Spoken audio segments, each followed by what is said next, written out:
Iskandar Shah atas laporan tadi dan untuk segmen seterusnya ramai yang setakat ini yang hanya dapat melihat visual saja melalui laman media sosial Ismail dan mungkin dapat kita bayar betapa gahnya bagaimana setup Pavilion Malaysia di Expo Dubai 2020. Untuk bercakap lebih lanjut tentang Expo Dubai 2020 sudah pasti kita bersama dengan Puan Nur Nazirah.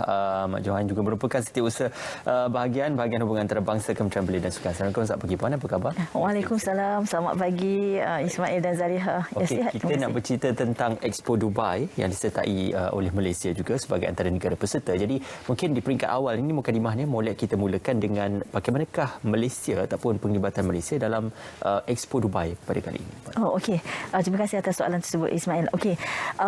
Suka saya nyatakan di sini sebenarnya Expo Dubai ini kalau kita tengok pada nama pun adalah Expo 2020 Dubai. Pada tahun lepas sebenarnya sebab Expo ini adalah sebuah expo bertaraf dunia yang diadakan sekali dalam setiap 5 tahun. So yang terakhir tu kita adakan di Japan, China, 2015 in Milan, 2015 di Milan, sebelum itu di China dan Japan, and now sepatutnya tahun lepas 2020.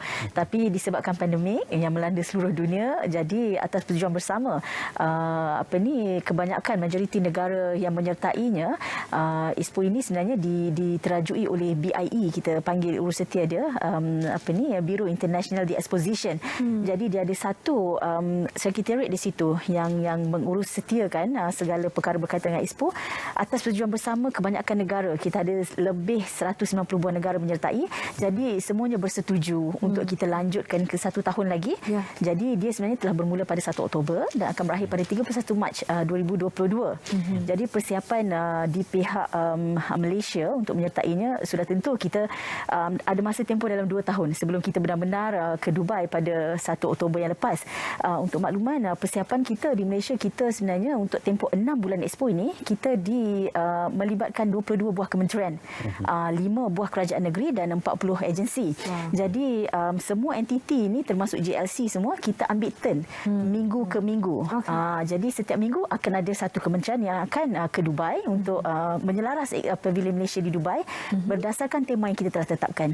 Jadi bagi pihak Kementerian Belia dan Sukan, minggu kita adalah pada minggu ke-10 yang akan bermula pada 5 hingga 11 Disember. Jadi persiapannya sudah tentu kita akan membawakan bertepatan dengan temanya Connecting Minds, Creating the Future. Kita akan membawakan kita punya usahawan-usahawan belia. Ada range umur dia 18 hingga 18 hingga 35 tahun yang kita pilih berdasarkan ciri-ciri yang kita tetapkan. Jadi di sana nanti usahawan-usahawan ini akan mengadakan pelbagai jenis aktiviti bagi menarik pengunjung di Dubai Expo untuk ke Pavilion Malaysia, sebab kita faham kita ada beratus buah negara. Jadi kita pasti mahukan sesuatu yang ada wow factor di situ supaya pengunjung dari luar negara, sebab ini adalah satu expo yang bertaraf dunia dan sangat besar, satu platform yang cukup baik untuk kita ketengahkan anak-anak muda kita, usahawan tempatan kita yang berkecimpung dalam produk tekno usahawan dan juga usahawan sosial. Dan bagaimana Puan Nazirah lihat dari segi penglibatan kementerian sejak mula daripada hari pertama lagi, dan kita tahu Pavilion Malaysia itu sangat gah bagi mereka yang berkesempatan untuk berada di sana. Bagaimana yang dapat dilihat setakat ini? Okey, setakat ini bermula dari 1 Oktober itu kita nampak dari segi persiapannya sahaja kita telah bukan 1-2 tahun, malah lebih daripada itu persiapan kita membina pavilion itu sendiri. Dan sudah pasti belanja yang diletakkan pun bukan satu jumlah yang kecil. Jadi pastinya kementerian dan siapa saja entiti yang ke Pavilion Malaysia sebagai peserta ataupun pempamer ataupun sesiapa yang melakukan apa-apa aktiviti di Pavilion Malaysia itu sudah tentu kita mahukan sesuatu yang paling menarik di sana. Yang paling menarik satu, yang nombor 2 adalah sudah tentu kita mahukan pulangan di atas pelaburan yang telah dilaksanakan oleh kerajaan. Jadi pelbagai aktiviti dirangka. Persiapan setakat ini sambutan kita dapat amat baik sekali, sebab walaupun kebanyakan kementerian ini adalah merupakan owner, saya panggil owner bagi setiap minggu ini, tetapi kita ada satu lead kementerian iaitu MOSTI. Jadi Kementerian Sains, Teknologi dan Inovasi ini adalah merupakan lead kementerian dilantik yang oleh kerajaan untuk menerojuki Expo. Jadi kita di bawah ni adalah support. Jadi kita support, kita ambil setiap minggu tu untuk kita pergi dan kita gunakan platform yang telah disediakan oleh kerajaan dengan sebaik-baik mungkin. Okey. Sudah pasti tujuan utamanya apabila kita mengadakan pameran itu, kita menarik para pelabur yang berminat untuk melabur dan juga memberikan gambaran tentang apa yang boleh dilakukan di Malaysia dan juga syarikat-syarikat di Malaysia sendiri. Jadi perihal tentang ciri-ciri syarikat yang akan menyertai KBS difahamkan pada minggu ke-10 untuk Expo Dubai itu nanti. Jadi bagaimanakah ciri-ciri itu ditentukan oleh pihak KBS untuk menyertai KBS ini dalam pameran nanti? Okey, terima kasih. Okey, suka saya kongsikan KBS ni pada minggu tersebut kita bukan buat serangan. Kita ada lagi partner agensi kita iaitu Kementerian Pembangunan Wanita, Keluarga dan Masyarakat KPWKM dan juga Kementerian Perdagangan Dalam Negeri dan Hak Luar Pengguna KPDNHP. Tema yang kita tetapkan adalah social entrepreneurship dan technopreneurship. Bermaksud, kalau by definition, technopreneurship bermaksud usahawan ataupun entiti perniagaan yang menjalankan perniagaan berasaskan teknologi. Berasaskan teknologi sama ada dari sudut perancangan perniagaan itu sendiri atau dari sudut menghasilkan produk atau penyediaan perkhidmatan itu menggunakan teknologi, mengaplikasikan teknologi ataupun dalam proses membuat keputusan hatta sehingga proses dia menjalankan urusan harian, operasi syarikat menggunakan teknologi pun kita panggil dia adalah sebagai diklasifikasikan sebagai usahawan tekno. Itu satu. Nombor dua, usahawan tekno juga adalah syarikat yang in nature-nya memang berkecimpung dalam bidang sains dan teknologi. Bermaksud bukan sahaja mengaplikasi dalam urusan dia mengeluarkan produk, tetapi dia juga adalah sebenarnya produk akhir dia ataupun perkhidmatan akhir dia adalah berasaskan teknologi atau inovasi. Jadi ini kategori yang kita pilih. Nombor satunya, dia pastilah syarikat yang duduk di bawah kluster 2 ini. Nombor duanya, kita melihat kepada kesediaan produk dan perkhidmatan itu sendiri untuk dipasarkan di pasaran antarabangsa lah. Sebab kita sedia maklum bahawasanya ini satu expo yang amat besar. Kita tahu bahawa prospek dan kita punya potensi amat besar apabila ke sana. Jadi pemilihan itu berdasarkan ciri-ciri tersebut dan sudah tentu kesediaan pengurusan syarikat sendiri. Kita maklum bahawasanya dalam masa 2 tahun ni pelbagai perkara berlaku dan industri ekonomi itu sendiri berada dalam keadaan sedikit suram. Jadi perkara-perkara itu adalah merupakan antara ciri-ciri yang kita lihat. Bila kita tahu dan yakin bahawasanya through proses yang kita buat ciri-ciri itu kita melihat okey, ini boleh kita ketengahkan.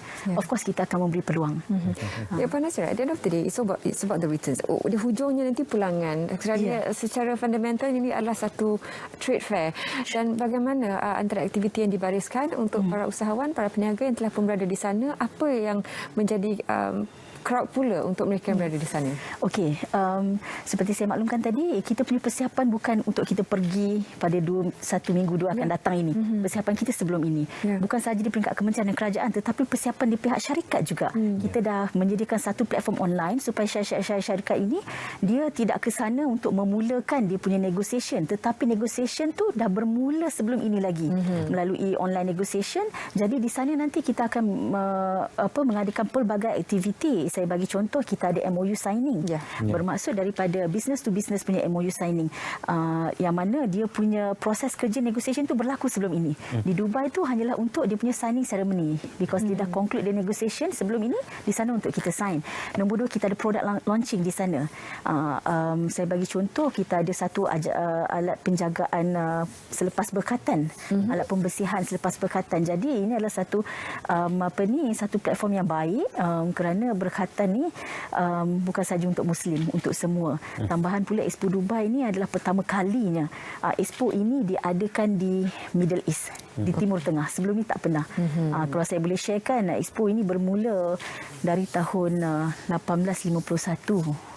Di UK pertama sekali. So dia kalau by years umur dah 170 tahun. Tapi sebab dia 5 tahun sekali kan. Jadi ini kita memang, Dubai ni adalah satu destinasi yang memang kita nak tap dia punya kelebihan dari segi ekonomi dan perdagangan lah. Selain daripada itu, dalam masa yang sama kita juga akan buat demonstration produk. Saya boleh highlight di sini, kita ada drone demonstration. Kita akan buat secara online.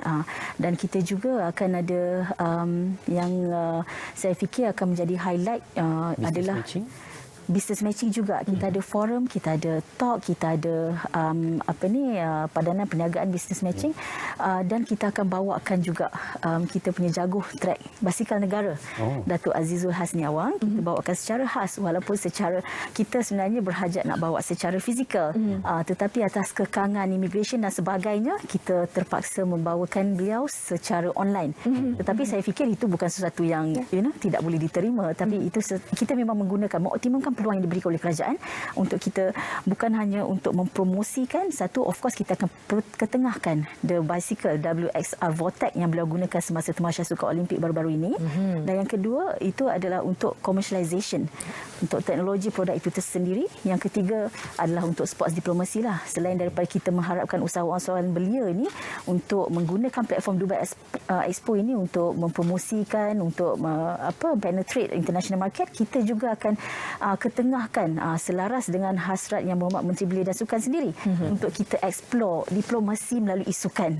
Sebab itu kita bawakan juga jaguar trek basikal negara, bukan hanya beliau seorang, kita bawakan juga jurulatih, ketua jurulatih, dan juga kita bawakan juga head of performance ataupun dia punya technical expert dalam pembuatan basikal itu sendiri yang berteraskan teknologi. Okey, satu penjelasan perkongsian konklusif. Terima kasih sekali lagi pada Puan Nur Nazira kerana bersama dengan kami, dan juga terima kasih pada pihak KBS juga. Terima kasih, dan kita ucapkan selamat maju jaya untuk Expo Dubai, khususnya untuk pihak KBS yang akan memberikan pameran, khususnya membawa nama Malaysia di pameran sana nanti, insya-Allah.